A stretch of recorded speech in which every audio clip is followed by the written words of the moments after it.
Créée en 1983, la CEAC compte 11 pays membres, à savoir le Congo, la République démocratique du Congo, la RCA, l'Angola, le Burundi, le Rwanda, la Guinée équatoriale, le Cameroun, Sao Tomé et Principe, le Gabon et le Tchad. Depuis Brazzaville, Fanny Kikufi Nzamba, sur les images de David Makanzu, Fiston Matondo et Romain Mbutanzenga. Retour en images et commentaires sur l'arrivée du chef de l'État de la République démocratique du Congo, Félix Antoine Tshisekedi Tshilombo à Brazzaville à travers ses reportages. Au moment où il s'apprête à rendre le tablier de la présidence de l'Union africaine dans les prochaines semaines, d'autres responsabilités l'attendent au niveau sous-régional. C'est ce qui explique ces traversées vespérales ce mardi à Brazzaville, en République du Congo. Après l'accueil au beach de Brazzaville par le Premier ministre Anatole Koliné-Makosso, le président de la République démocratique du Congo, Félix Antoine Tshisekedi Tshilombo, a pris ses quartiers avant de participer à la 20e session des chefs d'État et de gouvernement de la Communauté économique des États de l'Afrique centrale, CEAC. C'est au Centre international de conférence de Kintélé, dans la périphérie de Brazzaville, que les différents chefs d'État et de gouvernement vont tenir leurs travaux qui vont aboutir à l'investiture du président Tshisekedi à la tête de cette organisation sous-régionale. Il succédera ainsi au président Denis Sassou Nguesso qui lui avait déjà promis tout son soutien. Cette présidence sous-régionale va une fois de plus permettre à la République démocratique du Congo de faire entendre sa voix à l'international à travers son président Félix Antoine Tshisekedi Tshilombo. Le 5e président de la RDC s'apprête à prendre la tête de la CEAC au moment où l'organisation vient de subir une profonde réforme en vue de sa redynamisation. Retour au pays pour parler des Trans-Académia, une réalité pour la communauté estudiantine qui n'a pas tari d'éloges à l'endroit du chef de l'État Félix Antoine Tshisekedi Tshilombo, sans bus pour améliorer les conditions en ce qui concerne les transports des étudiants dans la capitale. Le président de la République a procédé hier à la remise officielle de ces bus. Dans un décor d'un grand jour à l'esplanade du Palais du Peuple, le président de la République Félix Antoine Tshisekedi Tshilombo a voulu matérialiser une promesse faite aux étudiants au mois de mai de l'année dernière. Le chef de l'État a voulu aussi rétablir une vieille tradition de transport pour étudiants avec des lignes dédiées. Avec une tarification spéciale, Trans-Académia est un réseau de transports en commun pour desservir les campus universitaires de Kinshasa et de l'arrière-pays. Devant un parterre de représentants d'étudiants, le ministre de l'Enseignement supérieur et universitaire, Moïse Nonzangi, a exhorté les bénéficiaires à une gestion rationnelle. Aujourd'hui, nous sommes à la matérialisation des promesses faites par les chefs de l'État. Il a promis ce jour de faciliter la mobilité des étudiants de Kinshasa et de l'ensemble du pays. Aujourd'hui, nous donnons officiellement des bus pour les étudiants de la ville de Kinshasa. Et demain, je voudrais bien assurer les étudiants de livrer la promesse. Les bus seront dispatchés sur l'ensemble du territoire dans toutes les provinces pour que les étudiants de partout se sentent chez eux et se sentent honorés par les chefs de l'État qui, aujourd'hui, nous a donné la preuve qu'il est très attentionné de la question des étudiants. Pour le ministre des Transports, Chérubin Okende, autorité tutélaire de ce projet, Trans-Académia est un projet à impact visible et réel.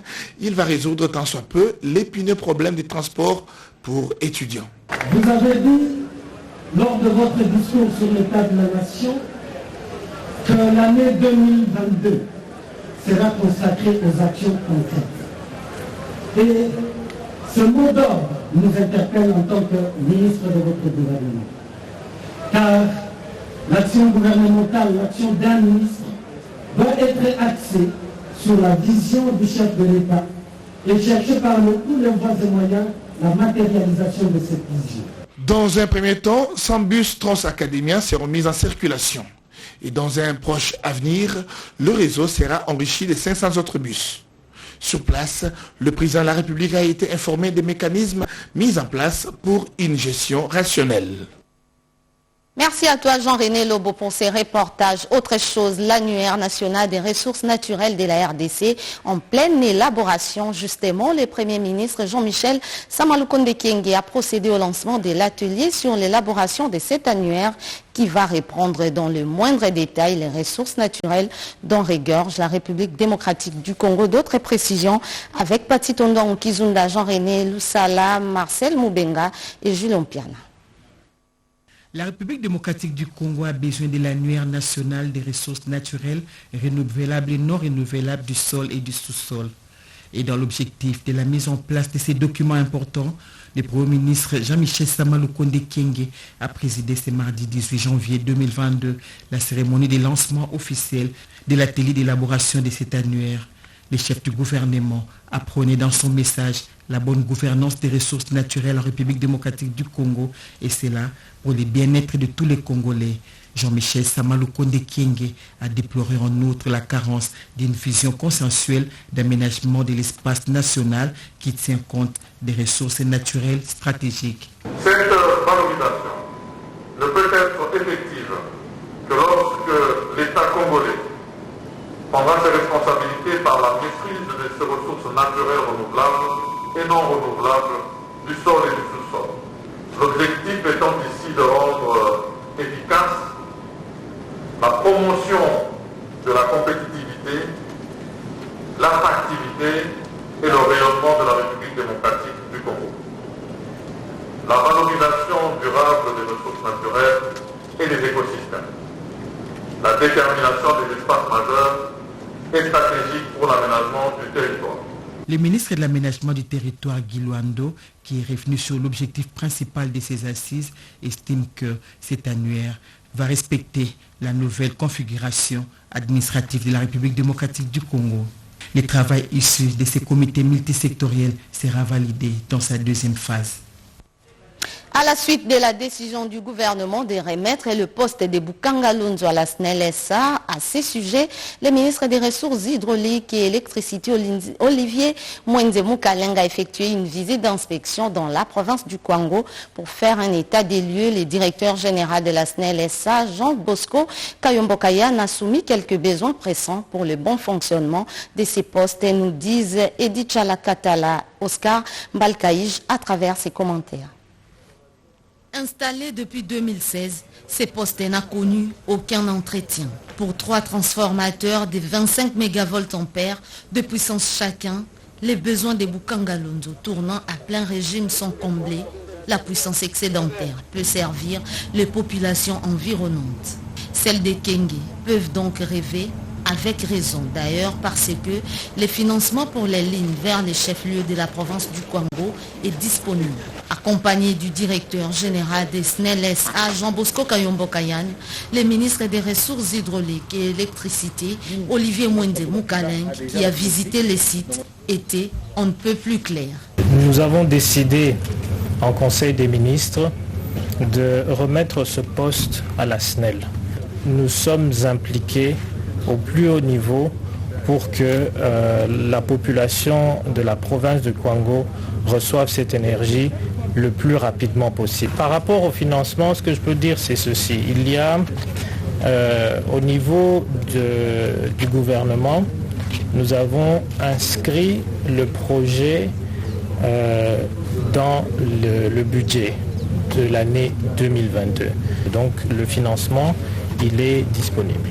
70 km à vol d'oiseau, c'est la distance qui sépare Kyenge de la lumière. Avec les études disponibles et réalisées par SNEL, qui n'attendent plus que la validation par le Conseil des ministres, l'on peut dire que Kyenge et ses environs seront éclairés. Un pylône menacé par une béante tête d'érosion a également été inspecté pour des travaux anti-érosifs urgents. Comme annoncé à l'ouverture de ce journal, les débats en cours sur la démission ou non de Jean-Marc Kabunda Kabound de son poste de premier vice-président de l'Assemblée nationale continuent à susciter des réactions dans différents milieux politiques. Chacun y va de son appréciation, à l'exemple du groupe des députés qui partagent en commun le fait d'avoir été élus sous la bannière de l'UDPS. Suivez. Députés nationaux de l'Union pour la démocratie et le progrès social, UDPS, considérant que les députés nationaux de l'UDPS ne seraient restés insensibles à tout ce qui touche de près ou de loin la personne du président de la République, la dignité de sa fonction et sa sécurité. Réaffirmons notre soutien total, indéfectible et sans faille à son Excellence Félix Antoine Tshisekedi Tshilombo, président de la République, chef de l'État, et l'assurons de notre inconditionnel accompagnement pour la réussite de son premier mandat, ainsi pour la conquête et le succès de son second mandat constitutionnel au service du peuple congolais. Les députés nationaux de l'UDPS n'accepteront aucune atteinte à la stabilité des institutions ni aucun outrage envers le président de la République, peu importe son auteur ou ses auteurs, et une telle manœuvre sera perçue comme un acte de haute trahison contre la nation. Son Excellence M. Félix Antoine Tshisekedi Tshilombo, président de la République, chef de l'État, est l'unique autorité de référence de l'UDPS et de l'Union sacrée de la nation. Désavouons notre collègue Jean-Marc Kabunda Kabound et prenons acte de sa décision de démissionner des fonctions de premier vice-président de l'Assemblée nationale qu'il occupait au nom de l'UDPS et non pas à titre personnel, et de ses autres fonctions au sein du parti que nous devons continuer à consolider ensemble pour servir les intérêts de notre peuple. Le train des élections a quitté la gare et la centrale électorale joue sa partition pour baliser les chemins. La CENI a initié un atelier de planification stratégique et opérationnelle, travaux présidés par son président Denis Kadima. Téti Samba nous en dit un peu plus. 3 jours, c'est la durée de l'atelier de planification stratégique organisé par la Commission électorale nationale indépendante en collaboration avec la Fondation internationale pour les systèmes électoraux AIFES. Il est question de mettre en place un plan stratégique dans les tout prochains jours. Parmi les résolutions attendues de cet atelier, il y a l'identification des forces et des faiblesses de la CENI, ses priorités stratégiques clés et concevoir des mesures concrètes pour répondre de manière efficace et réaliste à ces priorités. Le plan stratégique dont nous allons discuter va sans doute nous donner les lignes directrices de notre action, et comprenez ici que nous ne parlons pas d'une année. Ici, nous parlons vraiment d'une projection sur le temps, et peut-être même au-delà de nous-mêmes. La vision, c'est des actions que nous posons aujourd'hui pour avoir un impact aussi bien aujourd'hui que demain et loin dans le futur. Ces assises réunissent les cadres de la centrale électorale, entre autres les conseillers, les membres du secrétariat exécutif national et provincial, de tous les directeurs du secrétariat national et des conseillers techniques de la centrale électorale, aux côtés de leurs partenaires de l'USAID et de l'AIFES conduit par son directeur pays, Sila Muntaga. Ces travaux qui ont été ouverts par le président de la Commission électorale nationale indépendante de Kadima Kazadi ce mardi 18 janvier 2022 de la commune de Lantélé s'inscrivent dans le cadre du projet DRC Electoral Integrity Activities financé par l'Agence américaine pour le développement USAID. La task force de la province de l'Ituri s'investit dans la recherche de la paix dans ces coins du pays. Son coordonnateur Thomas Lubanga, dans le cadre d'une mission de pacification, annonce déjà les débuts de la phase des dialogues avec les groupes armés après l'étape des consultations. D'autres détails dans ces reportages.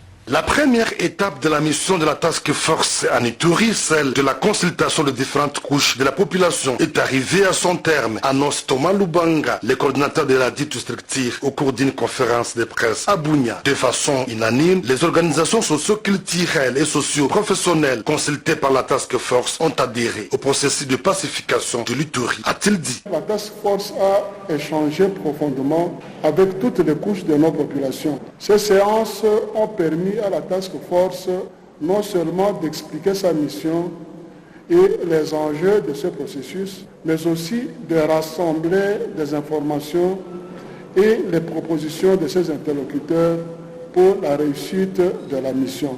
Dans la foulée, la Task Force compte entamer incessamment la phase de dialogue avec les différents groupes armés. Par ailleurs, au sujet de la situation sécuritaire encore volatile dans les territoires de Djougou et du Roumu, cette structure à mission de pacification en Ituri condamne les différents massacres de civils, dont les cas les plus récents remontent au samedi 15 janvier au village Moumou, à plus ou moins 12 km de Bunia. Ainsi, la Task Force réitère son appel aux groupes armés à déposer les armes. Les miliciens doivent saisir avant qu'il ne soit tard. Et heureusement, il y en a qui nous répondent déjà l'opportunité qui leur est offerte par le chef de l'État pour quitter les groupes armés et de se préparer à rejoindre le programme PDDRCS qui va démarrer bientôt. En ce moment qui traverse l'Ituri, toutes les communautés, les structures socio-culturelles et personnalités de la province doivent continuer à influer sur les fils et filles égarés à cesser de commettre des exactions et à adhérer au processus de paix, recommande la Task Force.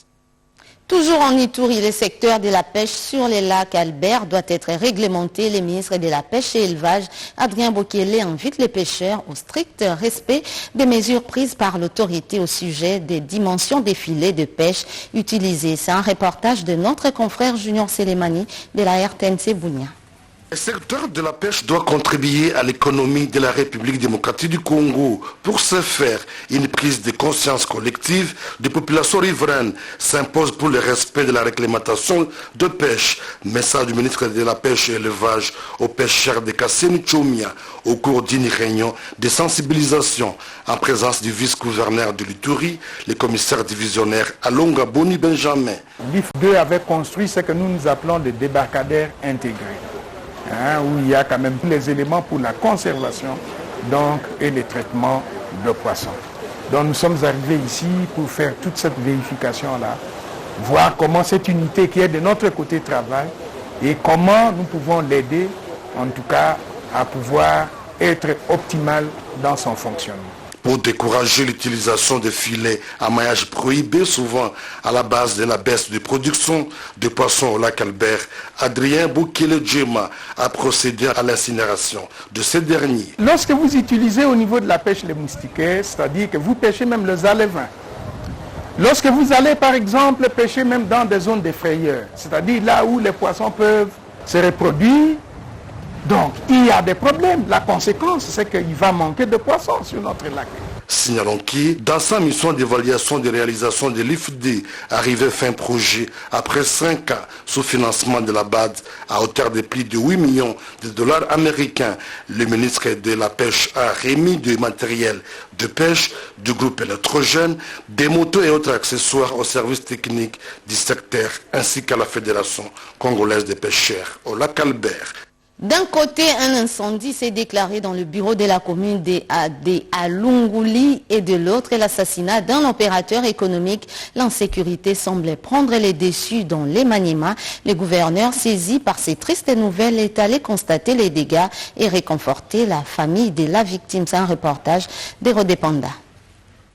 Du cendre, des morceaux de tôle, de débris et de murs peints du noir, de la fumée, c'est tout ce qui reste des locaux de la commune d'Alunguli, brûlés par des inciviques. Pendant que le gouverneur ad intérim Afani Idriss Wangala a traversé l'autre rive de la ville de Kindu dans la commune d'Alunguli, voisine de la commune de Kasuku, qui abrite le gouvernorat pour assister à l'enterrement d'un homme opérateur économique assassiné au début du mois de janvier 2022 et apporter un réconfort. Les bandits n'ont pas arrêté avec leur sale besogne. Instrumentalisés par des politiciens véreux, ces inciviques ont brûlé les bureaux de la commune. Matériel et argent se trouvant dans le coffre-fort tout calciné. Mais pourquoi un tel acte? C'est tout simplement pour saper l'action du chef de l'État Félix Antoine Tshisekedi Tshilombo, matérialisée au Maniema par le gouverneur Afani Idrissa, explique le chef de mission et directeur de cabinet du commissaire en charge de l'intérieur et sécurité, Lawamu Silemani, dépêché sur place pour enquêter après les conseils de sécurité présidés par le gouverneur. Il a demandé à la population de se désolidariser des manipulateurs. C'est vraiment inacceptable que les jeunes puissent être drogués, puissent être instrumentalisés par certains politiciens, faire reculer la province. Peu avant cet incendie, pendant les funérailles, le gouverneur intérimaire a fortement compati à ces malheurs, transportant lui-même la dépouille de l'illustre disparu jusqu'à la résidence familiale. La population l'a accueilli avec affection et au retour, Afani Idriss Mangala a été accompagné jusqu'au port. Des échanges avec la jeunesse pour établir la cause de l'insécurité et ce, avant d'instruire les magistrats de s'occuper des présumés bandits arrêtés par la police. Le 9e jeu de la francophonie pointe à l'horizon, l'on accélère les préparatifs et puis cette interrogation, qu'en est-il de la découverte médiatique pour plus de visibilité? Le ministre de la Communication et des Médias, Patrick Muyaya Katembwe, en a discuté avec les partenaires dans l'organisation de ces jeux.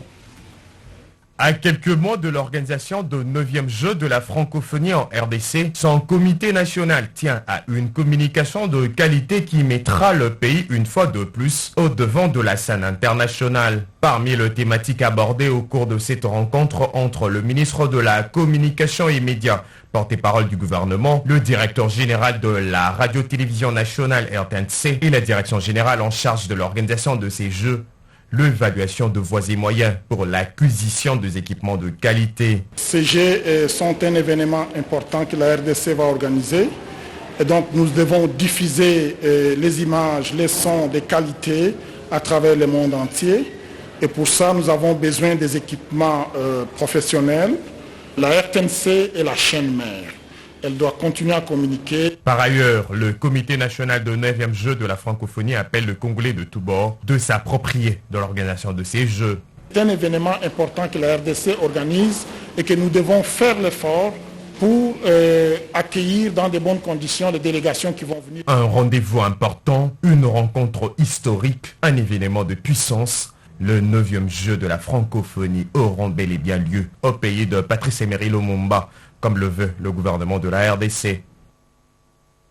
L'honnête citoyen, c'est celui qui s'acquitte de son devoir civique, c'est-à-dire payer l'impôt. La Direction générale des recettes de Kinshasa DGRK prêche le civisme fiscal et a besoin des médias pour atteindre cet objectif. Le directeur général intérimaire de la RTNC, Béli de Bunga, a échangé avec le directeur général de cette régie financière provinciale Rodépanda pour les comptes rendus. La Direction générale des recettes de Kinshasa DGRK demeure l'un des partenaires de taille de la radio-télévision nationale congolaise. Le DG de la DGRK, Félicien Kouloutan, est venu ce mardi 18 janvier 2022 rencontrer le numéro 1 de la RTNC, Belide Bunga, pour voir les voies et moyens de comment relancer ces partenariats. Surtout en cette période que la DGRK s'apprête dès le mois de février prochain lancer une double campagne de sensibilisation des assujettis sur le recouvrement des taxes et impôts et la vignette. Félicien Kouloutan s'est réjoui de la réaction positive du nouveau DGAI de la RTNC et salue son pragmatisme. Nous sommes satisfaits parce que c'est un homme pragmatique que je connais très bien. Et depuis que nous sommes en partenariat avec la RTNC, il a toujours été pragmatique. Et il n'y a rien de compliqué. Je suis satisfait des entretiens qu'on a eus avec lui parce que c'est lui l'interface de la RTNC dans ces partenariats-là. Et puis profiter de l'occasion pour revoir notre partenariat et surtout qu'aujourd'hui nous sommes en pleine campagne de sensibilisation pour les échéances de l'IF et IREL 2022. Pour Belide Bunga, directeur général AI de la RTNC, quoi de plus normal d'ouvrir ses portes à tous les partenaires à l'instar de la DGRK dont ces partenariats restent gagnant-gagnant. La DGRK pour la diffusion de ces messages de sensibilisation et la RTNC tire profit de la perception de la redevance À l'origine, il faut comprendre que la DGRK exécute en fait les protocoles d'accord qu'il y a avec la ville-province de Kinshasa en ce qui concerne la perception de la redevance sur les véhicules, sur les autoradios et autotélévisions à travers la vignette. À cet égard, nous devons beaucoup d'égards aussi à la DGRK. Et voilà pourquoi nous sommes très heureux de le revoir pour qu'on puisse revivifier notre accord. Et cela va se faire rapidement parce qu'ils sont, comme il l'a dit, en pleine campagne de sensibilisation. Et nous, comme nous avons l'instrument par excellence de le faire, à travers le pays, à travers le monde, eh bien, nous sommes très heureux de reprendre ce partenariat. C'est donc un nouveau départ entre la RTNC et la DGRK. Les nids des poules ne cessent d'envahir l'avenue Kimwenda, c'est ce qui accentue l'impraticabilité, causant ainsi des embouteillages monstres. Et dans cette chaussée, nos reporters sont descendus sur place. Le constat est amer. Kimwenza, qui relie les avenues Victoire, Mopono, Bongolo et Kikwit dans la commune de Kalamou, se trouve actuellement dans un état de délabrement très avancé depuis plusieurs années. Au croisement de l'avenue Kimwenza et Kapela, des gros nids de poules ont transformé cette chaussée à des lacs artificiels qui dérangent la circulation. À la base, la disparition de certaines canalisations et les bouchages des caniveaux, rendant ainsi la route impraticable. À quelques encablures, c'est la rue Maître Taureau, où on y trouve également un lac artificiel sur ce tronçon. Un casse-tête pour les usagers dont les conducteurs de bus, taxibus, les motocyclistes ainsi que les piétons qui déplorent les mauvais états de cette avenue, surtout après la pluie, et dénoncent également l'indifférence des autorités. En commençant par l'autorité provinciale qui a mis ces projets en marche, il est venu, il a inauguré. C'est comme si que nous sommes qu'habitués à inaugurer les travaux, mais les travaux ne se terminent jamais. Nous interpellons le Premier ministre. Nous qui habitons Kalamou, nous ne savons plus accéder avec nos véhicules dans nos maisons. Nous sommes obligés de garer nos véhicules dans des polices, dans des parkings publics et où nous payons.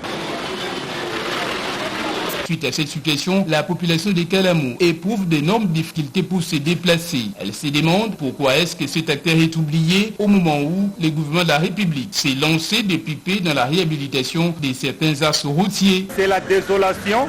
Ce projet a commencé depuis l'année passée et on avait dit que non, ça prendra 14 mois. Nous sommes déjà en 2022, ça fait plus de 12 mois. Rien n'est fait, on est venu, on a remblayé, mais on a encore rendu la route impraticable. La dégradation de ces tronçons routiers enclave davantage les quartiers Yolo Sud et ses environs. Affaire à suivre.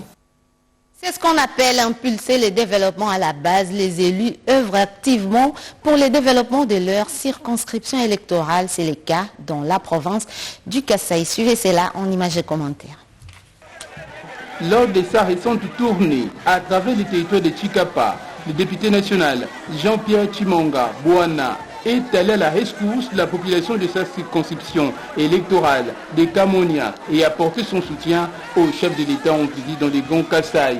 Partout où il est passé, l'honorable Jean-Pierre Chimanga Bouana a été chaleureusement accueilli par une population en liesse. Une fois arrivé sur place, il a échangé avec les différentes couches sociales, la population de ce coin du pays, pour s'acquitter de son devoir constitutionnel, celui de la redevabilité parlementaire vis-à-vis de ses électeurs.